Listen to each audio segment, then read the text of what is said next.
Halo Sobat UII dan pemirsa Adi TV, kembali lagi kita melanjutkan diskusi terkait dengan Istiza bersama dengan Pusat Studi Psikologi Islam Universitas Islam Indonesia. Baik, Bapak dan Ibu, kita masuk ke sesi yang terakhir nih Pak, Bu. Karena tadi sudah banyak sekali yang dijelaskan mulai dari kemunculan fenomenanya, kemudian faktor, akibat, dan sampai saat ini mungkin karena kita juga audiensnya kebanyakan teman-teman mahasiswa ya atau generasi muda begitu. Untuk pandangan Bapak dan Ibu sendiri terkait dengan fenomena ini dan juga keterlibatan mahasiswa begitu. Untuk agen perubahan ya dalam isu ini mungkin seperti apa begitu. Mungkin dari Bapak Ibu. Oh ya, baik. Baik. Ya, jadi saya sangat optimis ya dengan kehadiran generasi muda sekarang ini. Saya melihat bahwa generasi muda kita ini punya satu ciri, yaitu adalah ingin diakui begitu ya. Lantas juga sangat kreatif dan terbuka pada informasi baru begitu. Artinya dengan modal yang kita miliki saat ini sebenarnya bisa kita arahkan loh untuk menjadi bagian dari sejarah yang positif. Saya rasa seperti itu. Yaitu adalah bagaimana teman-teman mahasiswa gitu ya yang digitally literate gitu ya. Jauh lebih literate ya, canggih daripada kita ya Pak Irwan ya, namanya begitu. Sangat mudah sekali menggunakan aplikasi membuat video pendek yang edukatif. Nah, sekali lagi tadi saya sampaikan bahwa ilmu itu juga berpedang dua. Kita mau menggunakan ilmu tadi ya misalnya membuat konten gitu, apakah akan kita pergunakan untuk istiza atau akan kita pergunakan justru untuk mengedukasi bagaimana kita bisa melakukan kebebasan berekspresi yang bertanggung jawab gitu ya, berakhlak bertanggung jawab tadi itu. Nah, sehingga dengan mungkin hadir contoh-contoh yang baik dari mahasiswa seperti itu, saya sangat optimis bahwa kita bisa menjadi bagian dari perubahan yang lebih baik lagi. Amin ya Pak. Ya. Kemudian dari Pak Irwan. Ya, kalau kita tadi cermati dari apa yang kita diskusikan dari awal sampai terakhir barusan, ada proses psikologis yang bertanggung jawab mengapa katakanlah istiza ini terus berkembang. Kan kalau dalam psikologi ada konsep yang namanya reinforcement, membiarkan seolah-olah biasa saja, itu kan juga penguatan sebenarnya. Maka kita harus di counter itu. Jadi bukan didukung, tapi malah kita tawarkan alternatif solusi apa yang bisa kita sosialisasikan supaya ini tidak berkembang biak gitu ya.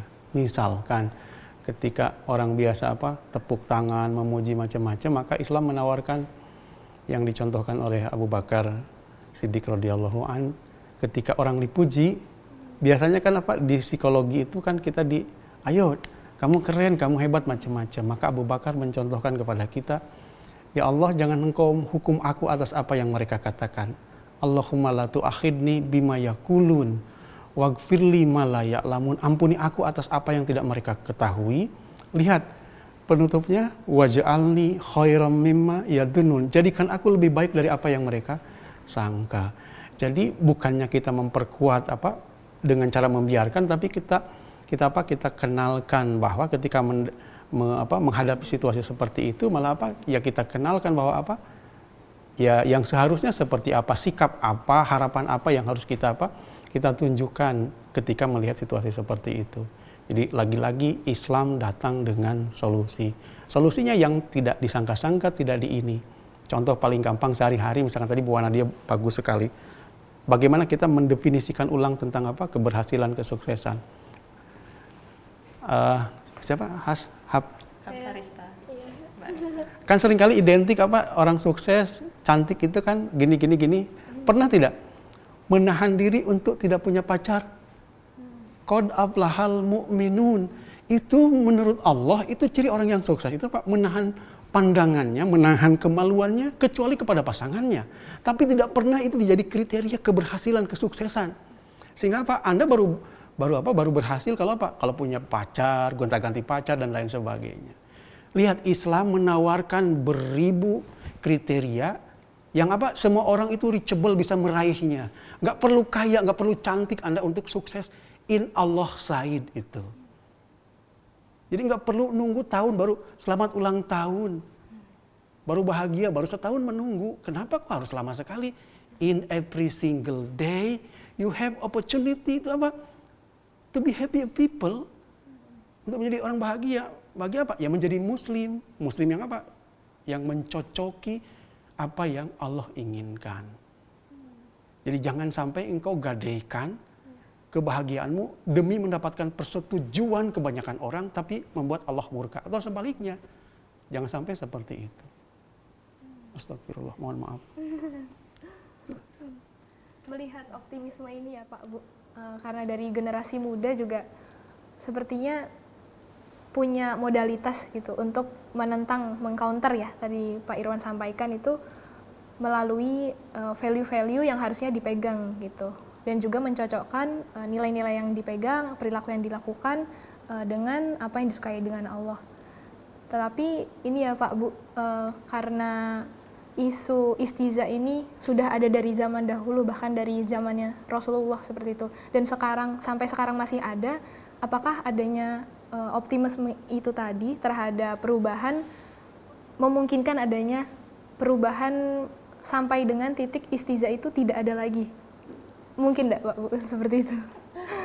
Ya, nampaknya kalau kita bicara tentang apa ya, istiza adalah bagian daripada sebuah keburukan begitu ya. Kita Allah menciptakan kebaikan dan keburukan itu sebagai ujian bagi kita kan gitu ya. Jadi kalau kita bermimpi bahwa itu akan hilang gitu ya dari peradaban begitu, nampaknya kalau melihat secara psikologis manusia gitu ya, sifat dasar manusia begitu, nampaknya fenomena ini akan terus ada.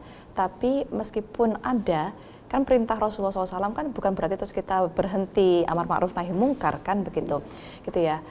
Terus saja kita menyeru pada kebaikan meskipun kita sendiri belum mampu untuk menjalankan semuanya, dan teruslah kamu mencegah kemungkaran meskipun kita belum bisa mencegah semuanya. Artinya ya kita harus menunjukkan bahwa diri kita ada bukti nyata bahwa kita berperan dalam amar ma'ruf nahi mungkar gitu ya.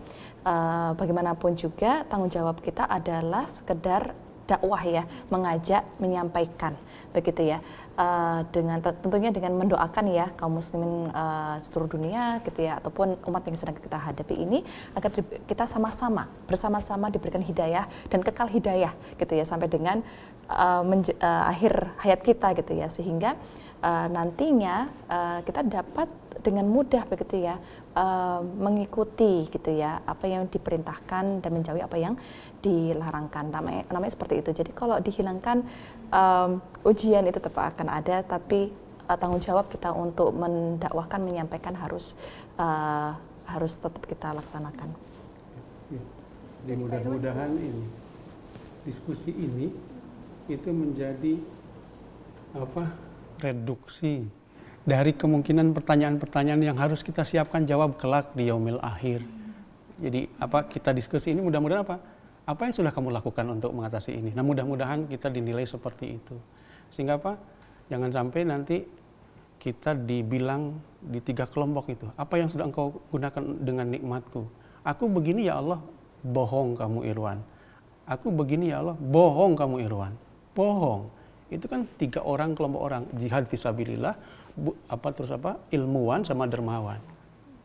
Apa harus menunggu saat itu kita baru berhenti mengeles gitu. Maka mudah-mudahan diskusi hari ini membawa manfaat untuk kita semua. Astagfirullahaladzim. Mungkin untuk pesan-pesan tersebut ya bisa ditangkap oleh Sobat UII maupun pemirsa Adi TV yang ada dimanapun saat ini sedang menonton video ini. Sampai selesai, sampai sekarang gitu ya Pak Bu. Nah untuk itu, karena kita sudah ada di penghujung waktu nih Pak Bu, mungkin bisa diberikan sedikit kesimpulan mengenai diskusi kita di hari ini, baik dari Pak Irwan maupun Bu Nadia. Mungkin boleh diawali Pak Irwan. Mungkin saya ini saja ya, Jadi mengapa saya membiasakan kalau saya ngirim WA atau apa gitu, itu sebagai pengingat diri. Misalkan saya tulis yang pertama itu, Alhamdulillahilladzi binikmati tatimus sholih. Jadi kesempurnaan itu karena nikmatnya dari Allah. Kemudian yang berikutnya, hadza min fadli rabbi. Ini semua karunia dari Allah. Itu untuk mengingatkan saya untuk tidak GR, tidak cepat mengatribusikan ini gara-gara usaha saya. Kemudian yang ketiga tutup, walaula fadlullaha wa rahmah. Kalau bukan karena karunia Allah, kamu itu bukan siapa-siapa. Mungkin itu. Betul. Kalau Bu Nadia bagaimana, Bu? Saya sangat setuju yang disampaikan oleh Pak Irwan begitu ya. Kita sebagai makhluk gitu ya, kita sesungguhnya secara material saja kita insignificant di hadapan the majesty, kebesaran keagungan Allah SWT. Sehingga tentu tadi yang disampaikan oleh Pak Irwan sangat betul ya Pak ya, bahwa kita perlu melakukan ini semuanya karena ingin membuat Allah senang. Tapi semoga ini juga mudah-mudahan Allah catat sebagai upaya kita ya, hujah kita telah menyampaikan gitu ya, menyampaikan mengenai istiza. Dan mungkin kesimpulan saya yang lainnya gitu ya, yang terkait dengan keilmuan saya itu adalah pentingnya kita menyadari sebenarnya kita sebagai bangsa Indonesia itu memiliki modal diversity yang sangat baik, sangat kaya gitu ya. Diversity ini bisa berpotensi cooperation ataupun bisa menjadi sebuah bencana begitu apabila kita tidak mampu untuk menjaga tadi itu ya, menjaga apa yang Allah syariatkan kepada kita, perintah dan larangan dalam kita bermuasyarah gitu ya, berhubungan dengan orang lain, itu harus kita jaga begitu, karena melaksanakan perintah Allah itu adalah untuk kebaikan diri kita, melanggar itu adalah mencelakai diri kita sendiri. Jadi itu satu. Terus yang kedua, memahami bahwa karena kita heterogen, kita harus tadi ya mengikuti syariat yang diperintahkan oleh Allah, juga punya kesadaran bahwa agama di Indonesia itu bukan suatu hal yang sepele loh. Jangan dipergunakan secara remeh dalam ucapan-ucapan yang remeh, karena itu akan sangat mudah menyinggung identitas sosial orang lain yang merasa sangat lekat dengan identitas tersebut. Sehingga mudah-mudahan menjadi untuk mahasiswa dan masyarakat pada umumnya, kita menjadi manusia yang beradab begitu ya, civilized, beradab, akhlak gitu, adalah dengan kita mengetahui batasan-batasan. Batasan itu tidak untuk mengekang kita, malah justru untuk menghadirkan rasa harmoni, keadilan, dan tidak ada orang yang merasa dilanggar hak-haknya. Saya rasa itu adalah kita perlu menyadari hal itu begitu. Ya, bismillah, mudah-mudahan kita semua bisa menjalankannya. Terima kasih. Amin, amin ya rabbal alamin. Wah, Masya Allah Bapak Ibu untuk insight-nya dan juga ilmunya yang sudah dibagikan kepada Sobat UII dan pemirsa Adi TV sekalian. Semoga juga pesan-pesan yang sudah kita sampaikan dari sesi awal ya Pak Bu, juga bisa menjadi pelajaran, nilai-nilai, dan juga insight baru bagi penonton sekalian. Nah, untuk itu pemirsa dan Sobat UII yang sudah menonton, kami ucapkan terima kasih.